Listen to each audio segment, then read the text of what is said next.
that we will be able to do that. I think there will always have to be attention to making sure that we don't do all that packing in together. I think we'll be able to have sports events in that phase where you actually have participants there. I'm not sure you're going to be able to do that uniformly and evenly temporally with everyone, but when people get to that phase, paying attention to the fact that if there is a rebound of any sort, that when you're in that phase, you can respond to that, or you put it back and go in the other way. So the flexibility is that there may be some setbacks. I mean, let's face it, this is uncharted water. There may be some setbacks that we may have to pull back a little and then go forward. But John, the direct answer to your question, I do see us getting more towards normal. Ông bác sĩ Fauci đang trả lời chúng ta có giai đoạn 4 hay không, thì ông nói là giai đoạn 4 là có nghĩa là chúng ta có thuốc chữa. Hawaii, Montana, they look like they've already satisfied that gating criteria. In your call with the governors this afternoon, did you hear back from any states who said, we're already there, we could start the process? And did? I heard from a number of governors that said they're Hỏi là ngài đã nói chuyện với những thống đốc nào mà họ nói họ đã chuẩn bị đầy đủ, họ đã đáp ứng được nhu cầu giai đoạn 1 chưa, để mà họ muốn mở cửa trở lại. Thì ông tổng thống của chúng ta nói là đã nói chuyện và đã có vài thống đốc đã nóng lòng và họ đã đáp ứng được giai đoạn 1 và họ muốn mở cửa trở lại. You'll be able to have those full arenas. Now, with everything being said, a lot of great work has been done on vaccines, but you have a testing process. Therapeutics, likewise, we have a lot of great things happening therapeutically. That will be a step further. But in terms of sports, they'll probably start off. As you know, I spoke to the commissioners yesterday, almost, I guess, of every sport. And many of them are going to be starting without the fans. Ông đang trả lời về vấn đề thể thao. Mỹ là họ rất cần cái vấn đề thể thao của họ. Thì ông nói là thể thao thì lúc đầu giai đoạn 1 là có thể là cầu thủ chơi nhưng mà không có khán giả.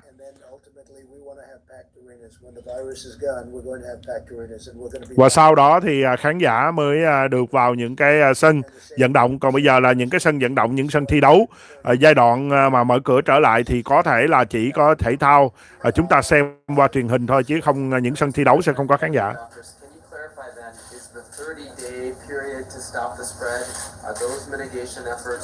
Still in place, or have they been replaced by this new guidance? Well, they're going to be in place to a large extent, and it also depends on the governors what they want to do. You have very different states. Định hỏi là cái lệnh mà mở cửa trở lại này là bắt đầu kể từ 30 ngày khi ngài ra lệnh đóng cửa, hay là nó sẽ bắt đầu liền bây giờ?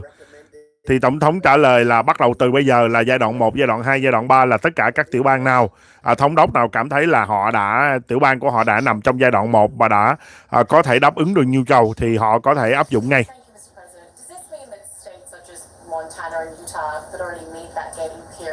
Will they be able to go to phase 1 as early as, say, tomorrow if the governor decides? You're talking about those states that are in great shape already? Yes. They will be able to go literally tomorrow, yes. Đúng như vậy, những tiểu bang nào họ đã sẵn sàng hết và đáp ứng được nhu cầu của giai đoạn 1, có thể ngày mai họ có thể mở cửa lại bình thường. The ones that I'm thinking about, the ones that I've already spoken to governors about, they've met those guidelines actually pretty long ago. Mr. President, what's your message to the protesters we're seeing? We saw a lot in Michigan, but in other states they're saying that they are refusing to comply with the stay-at-home. Xin ông cho biết về ý kiến của ông và ông trả lời như thế nào về cái vấn đề những người biểu tình ở bên tiểu bang Michigan, mà ông thấy là một số người đã đi biểu tình, họ đòi mở cửa trở lại, họ đòi đi làm. There's death and there's problems in staying at home too. It's not just, isn't it wonderful to stay at home? They're suffering. This country wasn't built on that principle. It was built on an exact opposite principle, actually. And I watched in one particular state. Quốc gia của chúng ta là không phải quốc gia để mà kiểm soát cái sự tự do của mọi người. Chúng ta xây dựng cái quốc gia này nó ngược lại hết những gì mà chúng ta đang bắt người dân đang làm. Cho nên cái sự chịu đựng của mọi người nó khác nhau. Họ chịu đựng 3-4 tuần và họ chịu hết nổi, cho nên họ đã xuống đường. Họ bày tỏ và họ đòi hỏi cái sự tự do của họ.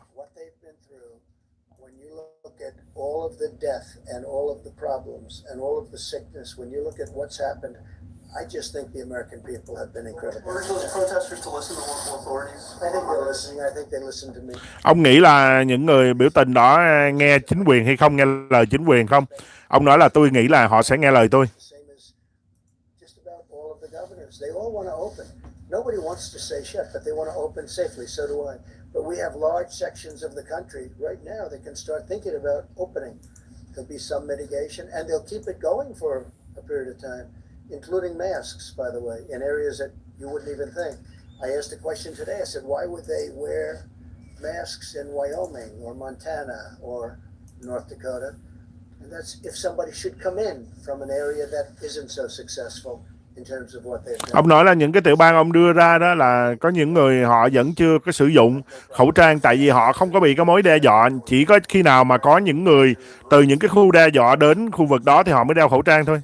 Bipartisan members of the Senate, one of the big topics was the fact that the Small Business Association loan pot of $350 billion has hit the cap. It's exhausted. There's nothing moving on the $250 billion to replenish it. What did you tell those bipartisan groups today about getting a move on to get some more money into the hands of small businesses? So just for the viewers watching this or hearing you ask that question, exhausted is a good thing, not a bad thing. It went quickly. It is so powerful. Hỏi ông trả lời dùm cái phần mà 349 tỷ mà đã sử dụng cho vay nợ cho tiểu thương mà nợ miễn lãi thì đã hết rồi, thì bây giờ như thế nào khi mà những người mà trung lập, cái nhóm trung lập mà đang ngồi mà đàm phán để mà bồi thêm vào cái số tiền này, thì ông tổng thống nói là khi mà hết, nghĩa là cái điều tốt, có nghĩa là có cái nhu cầu vay mượn rất là cao, cho nên 349 tỷ đi rất là nhanh. Nhưng mà hiện giờ là đang đàm phán để bỏ vô thêm trong cái quỹ này là 251 tỷ nữa. City and a lot of the banks, but when you look at what all of the community banks did, it's been really incredible. Well, we're negotiating with Democrats, and they should frankly approve it quickly. This is a great thing for our country. It's a great thing for small business and for the workers. And we're having a hard time. Dĩ nhiên là con số đã được đưa ra rồi. Cái hội đàm phán mà là trung lập này không phải là phe phái, thì dĩ nhiên họ sẽ đồng ý với những gì tôi đưa ra và họ sẽ duyệt. Như vậy thì tiền sẽ đổ vào tiếp tục cho tiểu thương vay mượn. I'd rather not say that, but you'll be seeing it very soon. I mean, I'd rather have the governors be able to announce, and they're very proud of it. They've worked hard. Some are in an area that's less susceptible, and some really was done, I think we can say, through talent. They really worked very hard. And, we have some states that got too much credit for what they've done. Frankly, I could name you a couple of those too, and I could name you a couple of them. And we have others that haven't been given credit that have done a phenomenal job. Part of the guidance seems to sort of shift to states and companies the burden not just of additional testing and surveillance, but also this sort of new normal in which there's smaller crowds in restaurants and bars and arenas. Well, that's not going to be normal. There's not going to be a new normal where somebody has been having for 25 years 158 seats in a restaurant, and now he's got 30 or he's got 60, because that wouldn't work. That's not normal. No, normal will be if he has the 158 or 68 seats, and that's going to happen, and it's going to happen relatively quickly, we hope. But that's our normal. Our normal is if you have 100,000 people in an Alabama football game, or 110,000 to be exact. We want 110,000 people there. We want every seat occupied. Normal is not going to be where you have a game with 50,000 people. To that point, I mean, best case scenario that happens in the states are doing really well in a month. Obviously, for I think a lot of other states, it's going to be longer than that. So my question is, what is the federal government going to do to sort of help, especially companies, but states and local governments in those positions, pay for what is now going to be an even longer extended? We're going to be watching over. We're going to see that everything is working out smoothly. Phóng viên đang hỏi về cái vấn đề nếu mà những nhà hàng mở cửa mà họ vẫn tiếp tục không có cái mức tiêu thụ như xưa. Chẳng hạn như một cái nhà hàng mà họ trước đây họ có 100 chỗ ngồi, bây giờ mở cửa bị hạn chế, họ chỉ cần 30, thì chính phủ có tiếp tục hỗ trợ những cái nhà hàng đó, và liên quan tới vấn đề những cái sân vận động, những cái câu lạc bộ thể thao mà họ tiếp tục họ thiếu cái lượng khán giả ở trong sân vận động thì chính phủ có những cái kế hoạch để mà hỗ trợ cho họ hay không? Unbelievably sophisticated. Well, we built, you saw General Motors yesterday. Thousands are being issued. We have 11 companies building them. We have not had one complaint in the last week and a half, which is surge time. Don't forget, when they were calling because in 2 weeks and 4 weeks and 5 weeks they're going to need ventilators, not because they need them right now. And we were right on our counts, and nobody that wanted a ventilator didn't get a ventilator. Nãy giờ chúng ta vẫn chưa nghe phóng viên nào hỏi về cái vấn đề mà tổng thống Pháp Emmanuel Macron đã kêu gọi và nói rằng kêu gọi các đại ca của thế giới đình chiến và ngồi lại với nhau, và tổng thống Pháp đã nói là đã có sự đồng ý của tổng thống Trump, ông chủ tịch Tập Cận Bình và ông tổng thống Nga ông Putin cũng đã đồng ý. Bây giờ là chưa nghe ai hỏi tới vấn đề này. That might be ready to go. So can you give us some, or maybe the experts, Dr. Birx and Dr. Fauci, give us some sense of how many yesterday? You said 29 states were in good shape. You think as many as 29? Yeah, Peter, I think 29 states are in that ball game, not for opening, but I think they'll be able to open relatively soon. I think the remainder are just getting better. Look, New York, New Jersey are having very tough times. Tôi nói 29 tiểu bang là ngày hôm qua con số tôi đưa ra là đang chuẩn bị, đang kêu là đầy đủ điều kiện để mở cửa trở lại. Còn những tiểu bang như New York, New Jersey họ vẫn còn đang bị nặng, thì dĩ nhiên họ sẽ cần thêm thời gian. Phil is a terrific guy. He's working very hard. Democrat, but we get along. He's working very, very hard. I guess the fact that he's right next to this big, massive city where everybody's very closely, they're together. And New Jersey's been hit unbelievably hard, as hard as anybody in the true sense. But they're doing a great job in New Jersey. But that doesn't mean, Peter, that they're going to be opening next week. That's not one that's going to be. But we have a lot of states that, through location, through luck, and also through a lot of talent, we have states through a lot of talent are in a very good position, and they're getting ready to open. And over the next very short period of time, it's going to be up to the governors. We're going to work with them. We're going to help them. But it's going to be up to the governors. I think you're going to see quite a few states starting to open. And I call it a beautiful puzzle. Theo tôi nghĩ là quý vị sẽ thấy sớm là có nhiều tiểu bang trong vài ngày họ sẽ bắt đầu mở cửa trở lại. Và tôi cũng hy vọng là những cái tiểu bang mà họ muốn mở cửa họ sẽ dùng cái tiêu chí này để mà đi theo cái khuynh hướng này để hoạt động trở lại. Tôi nghĩ đây là một cái điều rất là tốt cho nước Mỹ. With everything we've done and everything we've learned, this was something that nobody ever saw before. Such contagion and very, very powerful. People don't realize, because we all probably have friends. I have a number of people that were just great people who were just decimated by what happened. Some are dead right now. They're dead. They went into a hospital. One called me. He said he tested positive. 4 days later, he was dead. The following day, after he said that, he was unconscious. So this is a tough deal. At the same time, some people got sniffles and they didn't even realize they had a problem. And they are supposedly immune. We're going to find out about that. Even that's a little bit soon because we don't know how long the immunity lasts. But Peter, some states are in great shape, and they're really in great shape to open. And I think you'll have quite a few states opening soon, and they're going to be very vigilant. They're going to be very careful. Public health experts have said that this would be better done if there were comprehensive surveillance testing, which we're obviously not in the position to do. I wonder if maybe Dr. Birx and Dr. Fauci whether they feel comfortable. Fauci and I will do it together. It's why I wanted to put up the syndromic and the influenza-like illness piece. Because what is key in this is the early alerts and getting in there. Họ đang hỏi, phóng viên đang hỏi về vấn đề xét nghiệm đại chúng và có cái khả năng quan sát, cũng giống như Dũng đã gửi cho quý vị ngày hôm nay. Cái khả năng quan sát và theo dõi là nó theo cái phần mềm của những cái điện thoại phải cài vào mà Anh Quốc đang sử dụng.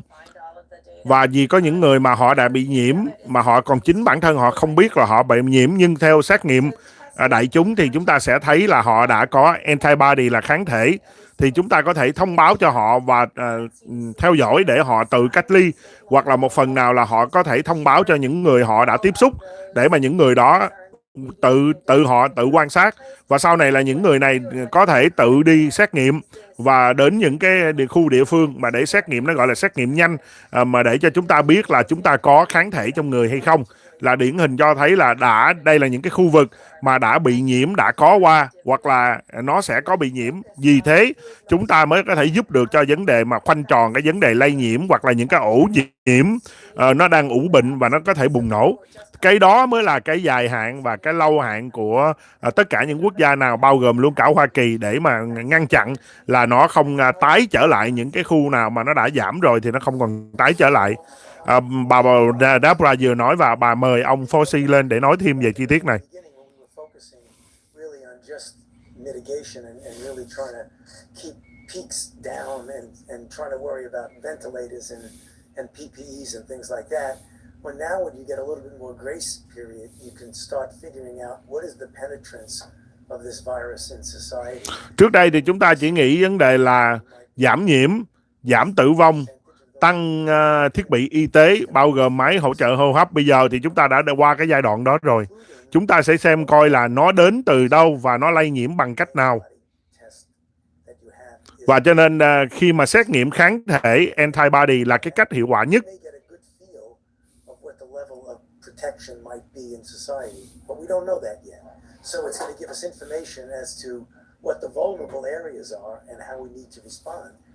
Và khi mà chúng ta xét nghiệm được cái kháng thể và đại chúng antibody đó, thì nó sẽ cho chúng ta biết hình ảnh là cụ thể hơn là khu vực nào là khu vực nguy hiểm, và những cái lây nhiễm nó đến từ những vùng nào, những người nào.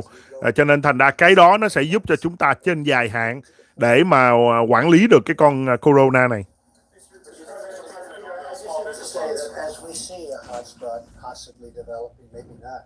But if we see a hotspot developing, we've learned a lot. We'll be able to suppress it, whack it. We'll be able to do things that people weren't even thinking about because nobody's ever gone through this. In 1917, they went through something that was similar, probably not as contagious, probably more powerful in certain other ways, but we are going to be able to suppress it, we think, and we're going to watch it very closely. We're going to be able to watch things very closely. Please.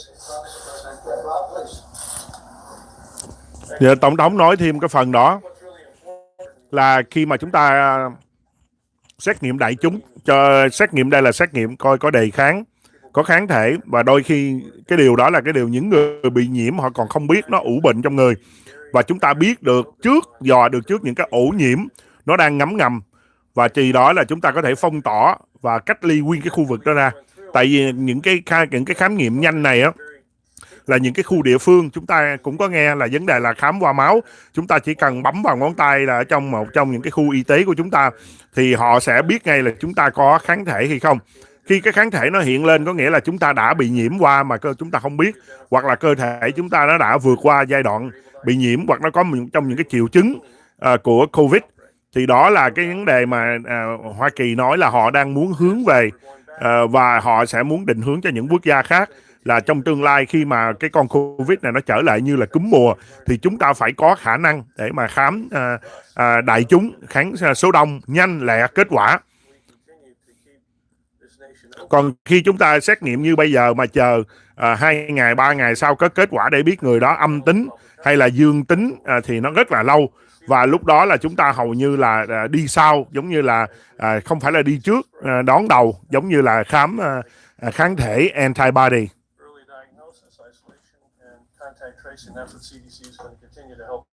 Build that capacity in the states across this nation. And one other thing, because we discussed this today with the senators, we had the congressmen and women. There'll be some areas of our country wide open. Ví dụ như bây giờ có một người nào đó họ khám và họ có đề kháng xuất hiện trong người của họ, thì chúng ta có thể báo cho họ biết là anh đã bị nhiễm vì trong người anh nó có cái kháng thể, thì họ có thể báo cho những người mà họ đã tiếp xúc bao nhiêu ngày qua, là những người đó có thể đi để mà khám. Và vì đó nếu mà những người đó họ thấy họ cũng có hoặc là họ bị nhiễm, thì ngăn ngừa được ngay, còn hơn là cái người bị lây nhiễm mà họ còn không biết và họ lây nhiễm cho những người khác, để nó ủ bệnh 2 tuần sau, và khi một cái khu vực đó bùng nổ lên thì trở tay không kịp. Surveillance and the sentinel testing. Are you opening things up then without doing, I just want to be clear, are you opening things up without doing widespread testing? Is that because you don't have the capacity or you don't think it's necessary? You have the capacity, but you have states without. Không, bây giờ chúng ta mở cửa mà chưa đủ khả năng để xét nghiệm đại chúng là tại vì chúng ta không đủ khả năng, hay là tại vì chúng ta cảm thấy là không cần thiết? Không phải là không có khả năng, chúng ta có khả năng, nhưng có nhiều tiểu bang hiện giờ, nhiều khu vực họ không có bị nhiễm, họ không có bị trầm trọng như những cái ổ dịch, cho nên thành ra họ không cần thiết để mà xét nghiệm đại chúng. And it's really good. We built the Javits Center with 2,900 beds, and it was, I mean, they built it in 4 days. They did an incredible job, the Army Corps of Engineers. It was not used very much. We sent the hospital ship in to New York Harbor, and it was not used. Then we went COVID, and it still was not used very much because the bed count has gone way down, way down. When you see yourself Go ahead, please. Mr. President, I mean, This is not campaigning. I want to make the country better. I don't care about campaigning. This is about making our country better. I think this team has been incredible. Whether it's Army Corps of Engineers, whether it's FEMA. One thing that happened on the call today that I noticed more than anything is Pete Gaynor. So many governors said, I want to thank you. Pete Gaynor called up. They had tornadoes in a big part of our country this week. And they were all saying that he has been unbelievable. They called one after another. They were thanking us for, that's FEMA. And they were thanking us. No, I want to heal this country. This is a war. We've been through a war. We have an invisible as opposed to a visible enemy. I think in many ways the invisible enemy is much more dangerous, is much tougher. In the G7 today, I went through country after country. We were there. We all get along great. Angela Merkel and Shinzo Abe, Prime Minister of Japan, and all of them. And their countries have been devastated by this. Their economies have been devastated by this. 184 countries all over the world. And we went through one after another. And I was angry because it should have been told to us. It should have been told to us early. It should have been told to us a lot sooner. Phóng viên hỏi ông có phải đây là đang là cái chiến dịch ứng cử của ông hay không? Những cái chính sách những này kia ông đưa ra nó nghe giống như là một cái chiến dịch. Thì ông nói không, nó không phải là chiến dịch. Chúng tôi đang đưa ra những cái bước đi này để giúp cho chính phủ, giúp cho Hoa Kỳ và toàn quốc cái là bình phục lại, chứ không phải là đưa ra những cái vấn đề này là chiến dịch để mà ứng cử cho tôi, giống như là tôi được hưởng những cái điều này. Tôi đã chia sẻ, tôi gọi cho tất cả những lãnh đạo trên toàn thế giới, người nào cũng đã trải qua những cái khó khăn như chúng ta. Whether it's infrastructure, which we would like to be able to do, our roads, our tunnels, our highways, our bridges need help. You know, a lot of you have reported on our bridges. A lot of bridges are in bad shape. They should have been fixed 25 years ago, and they're still standing. They have to be fixed. So hopefully we'll get an infrastructure bill. The good news is the interest rate is close to zero, and zero interest is a good thing when it comes to rebuilding your infrastructure and your country back. Please, in the back. Mr. President, walk us through the calendar, if you would. When it comes to Memorial Day or even Pentecost in May, you've got July 4th, Labor Day weekend. What would you anticipate of each of those milestones? Những ngày lễ sắp tới như ngày lễ độc lập và ngày lễ tưởng niệm thương phế binh, thì ông hình dung là người Mỹ sẽ sinh hoạt như thế nào? But I think we're going very quickly now. I really believe. I think we're going to have a lot of states open relatively soon. We're beating the date. I said the date of May 1st, and you know, here we are. And I think you're going to have some nice surprises. Tôi thì không muốn dùng những cái ngày đó để là dấu mốc, để nói là nước Mỹ sẽ hoạt động là bình thường, hay là chúng ta phấn đấu để mà có được một ngày lễ độc lập như thường ngày. Nhưng mà chúng ta phải dùng theo những con số liệu của mọi tiểu bang để quyết định là họ sẽ sinh hoạt lại ở mức độ nào.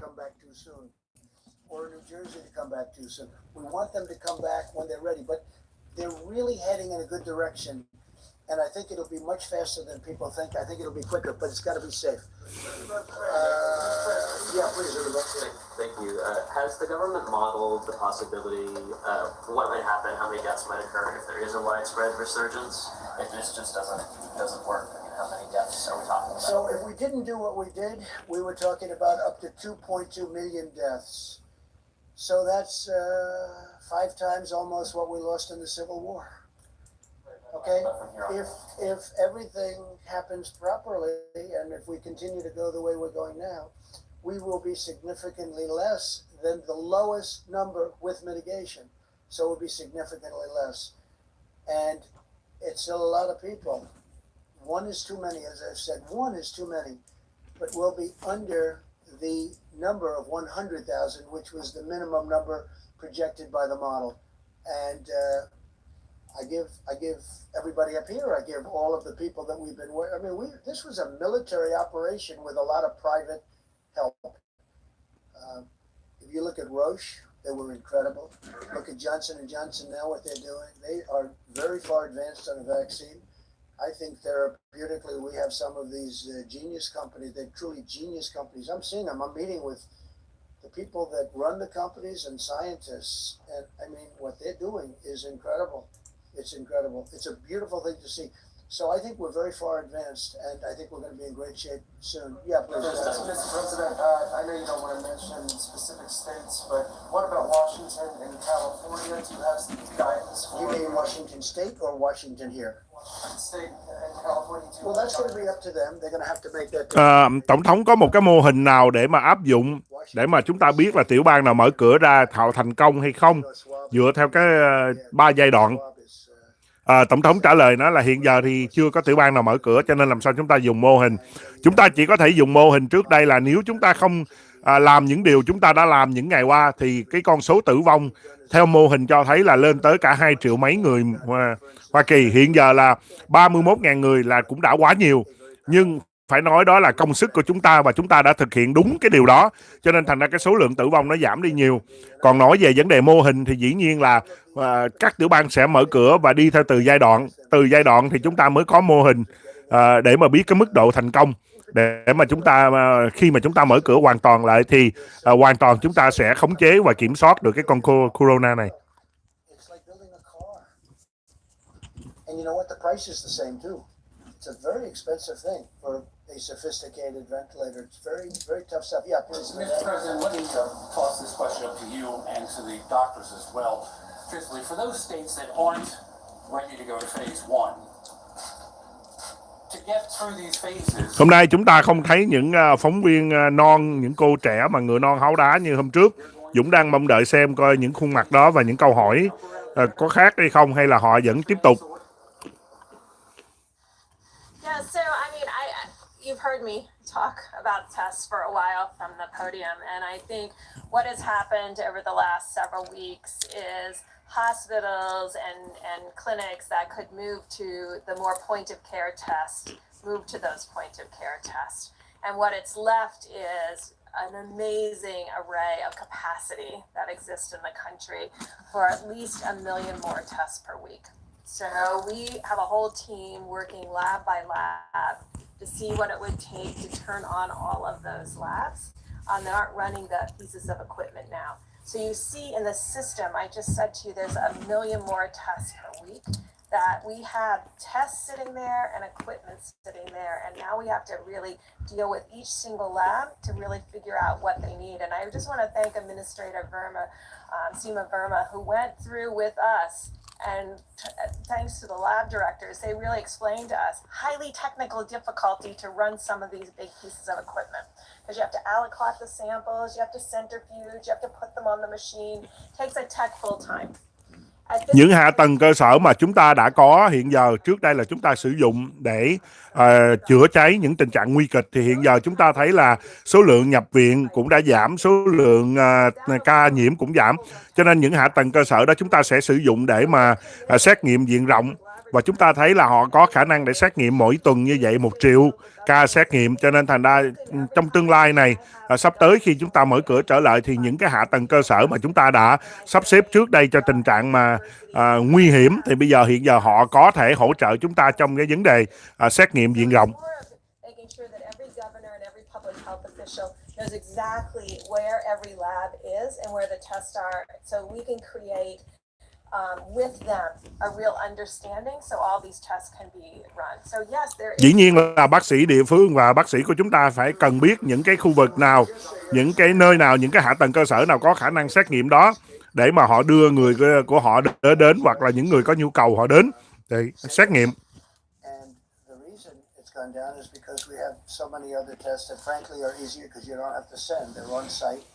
And now we have the new saliva test that just came out yesterday, which is probably the easiest of them all when you get right down to it. And I was seeing where Rutgers is involved, great school, great college, great university, and they're using that. So many people are going to want to use that, but they don't have to use the labs anymore. Labs are great, highly accurate, very, very great companies, but they're down. They have tremendous, as that goes down, you have additional capacity. We have tremendous testing capacity. And to think that a month and a half ago, we had virtually nothing. I just want to conclude, we're opening up our great country again. Ông nói là tôi rất là thấy là phấn khích là khi 1 tháng rưỡi trước đây chúng ta coi như là thiếu thốn đầy đủ mọi vật, nhưng mà bây giờ thì mọi hạ tầng cơ sở và mọi điều chúng ta là Hoa Kỳ đang dẫn đầu và đang đi trước mọi thứ, và khả năng của chúng ta có thể xét nghiệm cũng giống như ngăn ngừa hơn cả tất cả những quốc gia khác. Đó là cái điều mà tôi cảm thấy rất là phấn khích, và vì thế cho nên chúng ta khi mà mở cửa trở lại làm việc chúng ta cũng sẽ an tâm. Khi mà chúng ta hoạt động có chuyện gì thì chúng ta vẫn có thể quản lý và ngăn chặn nó ngay. He got one thing done in one day that would have taken 2 years for somebody else. So I want to thank Dr. Hahn of the FDA. We have incredible people that we're working with, and we're going to bring our country back, and it's going to be bigger and better and stronger than ever before. We have learned a lot. We've learned a lot about ourselves. I want to thank everybody, and most importantly, I want to thank the American people. Thank you all very much. Thank you. Chúng ta thấy là Tổng thống vừa mới kết thúc cái buổi tường trình COVID ngày hôm nay, và chúng ta thấy Phó Tổng thống cũng đang đi vào cái hướng đó. Ông đang lắng nghe câu hỏi của phóng viên, có thể ông sẽ quyết định để trả lời hoặc hay không. Và chúng ta cũng thấy là bà bác sĩ Deborah Birx cũng đi vào, coi như là đã kết thúc ngày buổi tường trình ngày hôm nay. Dũng sẽ gửi đến cho quý vị phần nhận. Xin cảm ơn quý vị.